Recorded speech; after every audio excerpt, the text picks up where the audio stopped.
السلام علیکم ورحمۃ اللہ۔ آج جس موضوع پر بات کرنی ہے وہ یہ ہے کہ احمدی پاکستان میں دھرنا کیوں نہیں دیتے، اور اس سوال میں یہ مفروضہ پنہا ہے، چھپا ہوا ہے کہ جیسے دھرنا دینا کوئی فائدہ مند بات ہے، کوئی اچھی بات ہے، اس سے کوئی مثبت نتیجہ نکلتا ہے۔ تو اس پر بات کرنے سے پہلے میں یاد دہانی کرا دوں لوگوں کو کہ پچھلے غالباً 10 سال کا اگر ہم جائزہ لیں تو جس طرح لبیک تحریک لبیک والوں نے دھرنا دیا اسلام آباد میں، فیض آباد دھرنے کے نام سے مشہور ہے، جس میں غالباً 40 دن یا اس سے بھی زیادہ اسلام آباد پنڈی کا، راولپنڈی کا جو نظام زندگی ہے وہ بالکل مفلوج کر کے رکھ دیا گیا۔ اس طرح عمران خان صاحب دھرنا دیتے رہے، جس میں نواز شریف حکومت کے خلاف، کرپشن کے خلاف وغیرہ وغیرہ۔ کنٹینر پہ آپ کو یاد ہوگا تقاریر ان کی ہوا کرتی تھی اسلام آباد میں جا کے، اور انہوں نے بھی یا وہاں پہ ڈی چوک پہ جا کے، جس پہ انہوں نے وہاں پہ روزانہ رات کو یا روزانہ شام کو وہ جلسہ اور دھرنا لگا کرتا تھا۔ تو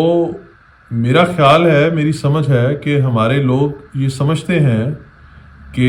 دھرنا دینے سے جو آپ کے مقاصد ہیں، آپ کے جو حقوق ہیں، وہ گویا آپ کو مل جاتے ہیں۔ تو میں اس کو پھیلا دیتا ہوں اس موضوع کو کہ دھرنے سے مراد یہ ہے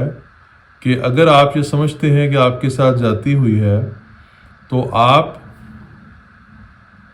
سڑکوں پر نکلیں، کسی مشہور مقام پر جا کر، کسی خاص مقام پر جا کر، کسی اہم مقام پر جہاں پر حکومت کے لحاظ سے یا سیاست کے لحاظ سے یا تجارت کے لحاظ سے یا اور شہری زندگی کے لحاظ سے جو کوئی اہم جگہ ہے، جیسے ڈی چوک ہے اسلام آباد کا، وہاں پر جا کے آپ اس کو بند کر دیں، اس پر اپنی تقاریر کریں، اور آپ وہاں پر ایک کوشش جد و جہد کا اظہار کریں اپنے حقوق حاصل کرنے کے لیے۔ تو اس کو میں اس طرح سے پھیلا دیتا ہوں کہ آپ نے کبھی، اگر آپ کسی جلسے جلوس پہ گئے ہیں تو آپ نے یہ سنی ہوگی نعرے بازی اس طرح کی کہ وہ مجمع نعرے لگا رہا ہوگا، لے کے رہیں گے آزادی، چھین کے رہیں گے آزادی، تم دے کے رہو گے آزادی۔ یہ اس کا پس منظر یہ ہے کہ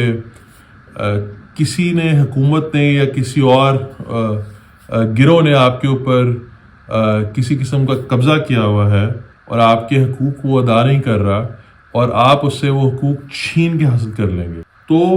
میں اس میں یہ عرض کرتا چلوں کہ تاریخ بھی ہمیں یہی بتاتی ہے، عقل بھی ہمیں یہی بتاتی ہے، اور فی زمانہ جو حالات ہیں وہ بھی یہی بتاتے ہیں کہ یہ زمانہ علم کا زمانہ ہے، یہ زمانہ طاقت کے استعمال کا زمانہ نہیں ہے، بلکہ یہ زمانہ اپنے حقوق کو حاصل کرنے کے لیے دوسروں کو حقوق دینے سے ابتدا کرنے سے تعلق رکھتا ہے۔ یعنی اگر آپ کو کچھ چاہیے تو پہلے آپ کچھ دیں، یا اسلام کے اصولوں کے لحاظ سے اگر میں بات کروں تو اسلام حقوق اللہ اور حقوق العباد ادا کرنے کی بات کرتا ہے۔ وہ یہ نہیں کہتا اپنے بنیادی اصولوں میں کہ مجھے میرے حقوق ادا کرو۔ آپ اپنے ہمسائے کو جا کر بولیں، اس کا گربان پکڑ لیں کہ تم میرے حقوق کیوں ادا نہیں کرتے۔ یہ اسلام کی تعلیم نہیں ہے۔ خدا تعالیٰ ہم سے یہ نہیں چاہتا کہ ہم دوسرے کے جا کے اس کے اوپر انگلی اٹھائیں کہ تم میرے حقوق کیوں نہیں دیتے، بلکہ اسلام یہ ہمیں کہتا ہے، خدا ہمیں یہ کہتا ہے کہ ہم دوسرے کے حقوق ادا کریں۔ جو میرے ارد گرد کے لوگ ہیں، میرے رشتہ دار ہیں، میرے ہمسائے ہیں، میرے دوست احباب ہیں، میری حکومت ہے، میرے ایسے لوگ جو میرے رہنمائی کرتے ہیں، میرے اساتذہ ہیں، جو بھی میرے ملنے ملانے والے لوگ ہیں، بشمول حکومت وقت کے، میرا یہ کام ہے کہ میں ان کے حقوق ان کو پہنچاؤں، جو میرا فرض ہے کہ میں فرض میں اپنا فرض ادا کروں تاکہ ان کے حقوق ادا ہوں، اور جب ان کے حقوق ادا ہوں گے تو اور ہر شخص یہ سوچ رہا ہوگا کہ میں نے دوسرے کے حقوق ادا کرنے ہیں، تو پہلے فریق کو خود بخود اس کے حقوق مل جائیں گے، بجائے اس کے کہ دونوں دستوں کی ربا ہو جائے اور دونوں ایک دوسرے کو کہیں تم میرے حقوق کیوں نہیں دیتے۔ تو یہ زمانہ، میں نے یہ بھی کہا کہ علم کا زمانہ ہے۔ اگر آپ لاہور میں رہتے ہیں یا کبھی گئے ہیں یا گزرے ہیں، میرا خیال ہے لاہور کا ادارہ گورنمنٹ کالج مشہور یا گورنمنٹ کالج یونیورسٹی اب بولا جاتا ہے، اس کے گیٹ کے اوپر لکھا ہوا ہے نالج از پاور، کہ علم میں طاقت ہے۔ رسول کریم صلی اللہ علیہ وسلم کا ہمیں پتہ ہے کہ پہلی وحی جو ان پہ نازل ہوئی اس پہ حضرت جبرائیل علیہ السلام کو کہا کہ اقرا، پڑھ۔ تو پھر واپس آتا ہوں پچھلے 10 سال کی حالات کے اوپر، کہ بظاہر یہ معلوم ہوتا ہے، بظاہر یہ لگتا ہے کہ عمران خان صاحب نے دھرنوں سے بڑا فائدہ حاصل کیا، لیکن اگر آپ غور کریں تو اصل میں تو ان کے پیچھے جو اور طاقتیں تھیں، جو اسٹیبلشمنٹ تھی، یا جس طرح نواز شریف صاحب کو ڈسکوالیفائی تو سپریم کورٹ نے کیا، عدالتوں نے کیا، جو ان کے اوپر کیس تھا، جو پاناما پیپرز کے نتیجے میں جو کیس نکلا تھا۔ اچھا، اس طرح اور پیچھے چلے جاتے ہیں کہ جب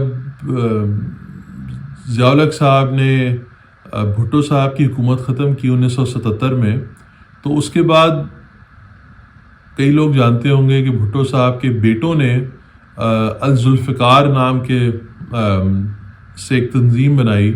جس نے طیارہ بھی ہائی جیک کیا، وہ اور مختلف قسم کی ایسی کارروائیوں میں ملوث تھا جس میں وہ طاقت کے زور پہ اقتدار لینا چاہتے تھے، یا کم از کم فوجی حکومت کو نقصان پہنچانا چاہتے تھے۔ تو یہ جو استعمال ہے، طاقت کا استعمال ہے جو اس کی انہوں نے کوشش کی، اس کے نتیجے میں بھٹو صاحب کے جو بیٹے تھے ان کو تو اقتدار نہیں مل سکا۔ البتہ یہ ہمیں پتہ ہے کہ بے نظیر صاحبہ الیکشنز کے ذریعے ضرور اقتدار میں آئیں، اور اس کے باوجود جب وہ اقتدار میں آئیں تو انہوں نے فوج سے کمپرومائز کے تحت، انہوں نے بات چیت کے تحت انہوں نے حکومت حاصل کی، جس میں مثال کے طور پہ جو فارن منسٹر تھے جو بے نظیر حکومت کے، وہ وہی رہے جو جنرل ضیاء صاحب کی حکومت میں مسلسل تھے، صاحبزادہ یعقوب یا جنرل صاحبزادہ یعقوب صاحب کی میں بات کر رہا ہوں۔ تو بے نظیر کے دور حکومت میں بھی آپ کو یہ بات نظر آتی ہے کہ انہوں نے کسی مل کے بات چیت کے ذریعے، افہام و تفہیم کے ذریعے معاملات کو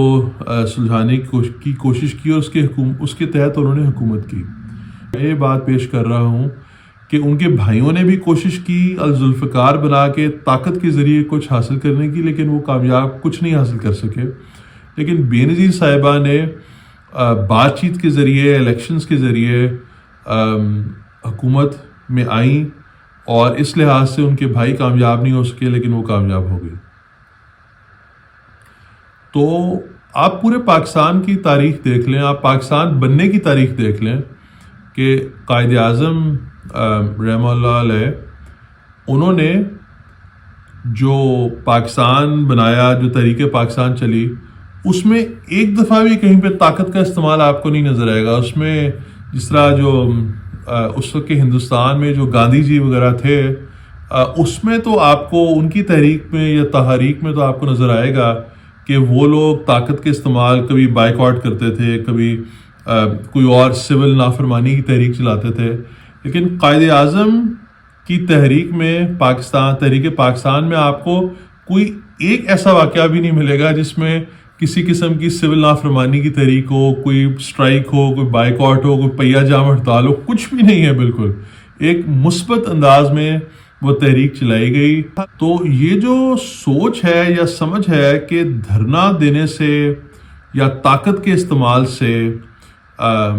آپ فی زمانہ کچھ حاصل کر سکتے ہیں، تو میرا خیال ہے یہ بالکل غلط ہے، یہ غلط فہمی ہے ان لوگوں کی جو یہ سمجھتے ہیں۔ تو یہ جو خیال ہے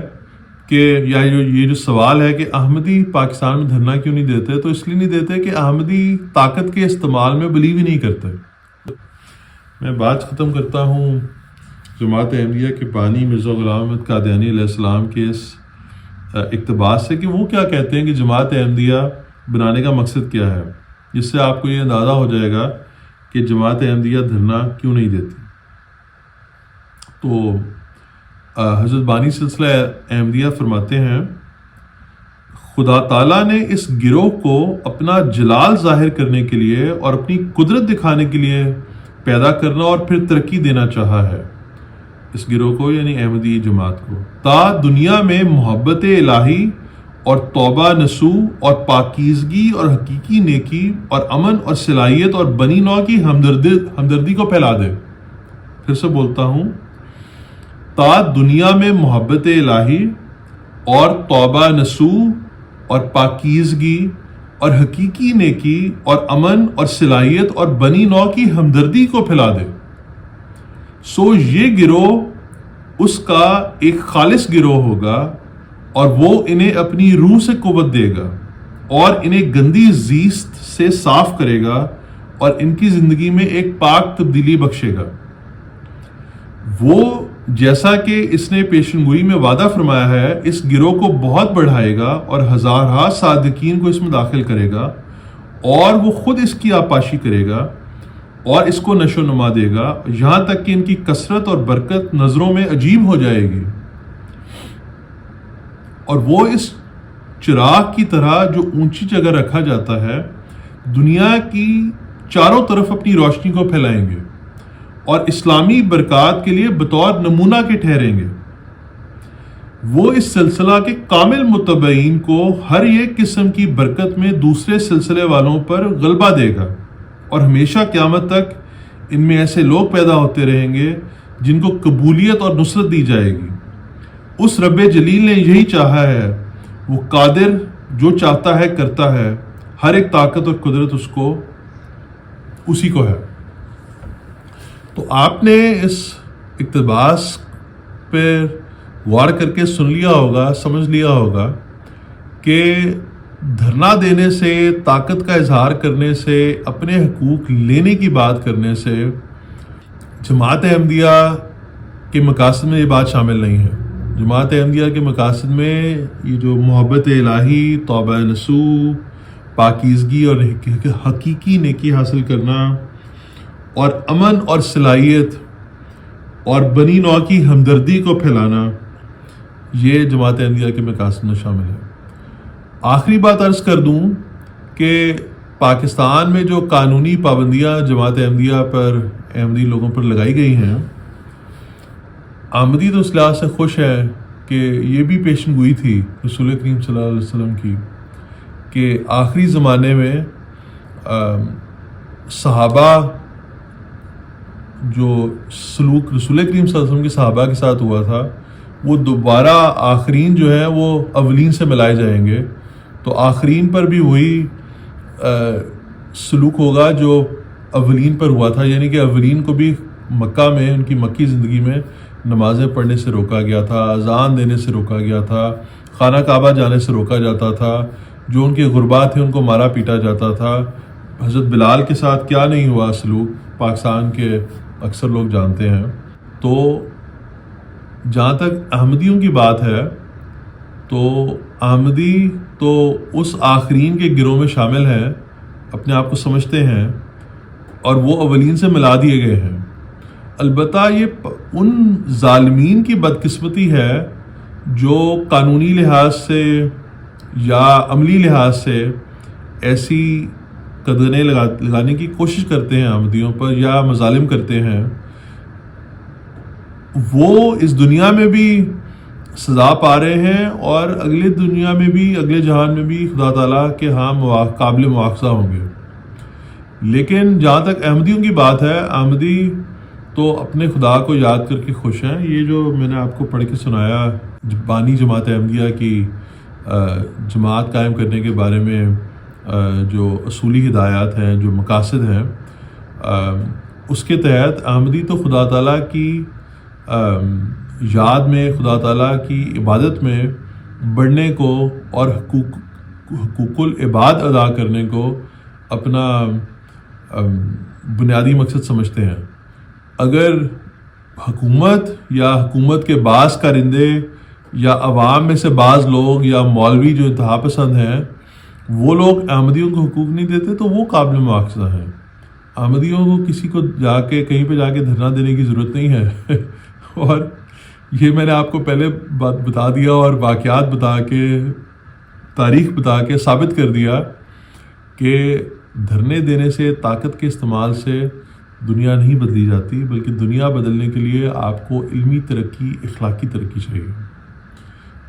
ابھی کے لیے اتنا ہی، انشاءاللہ تعالیٰ پھر آپ سے ملاقات ہوگی۔ السلام علیکم ورحمۃ اللہ۔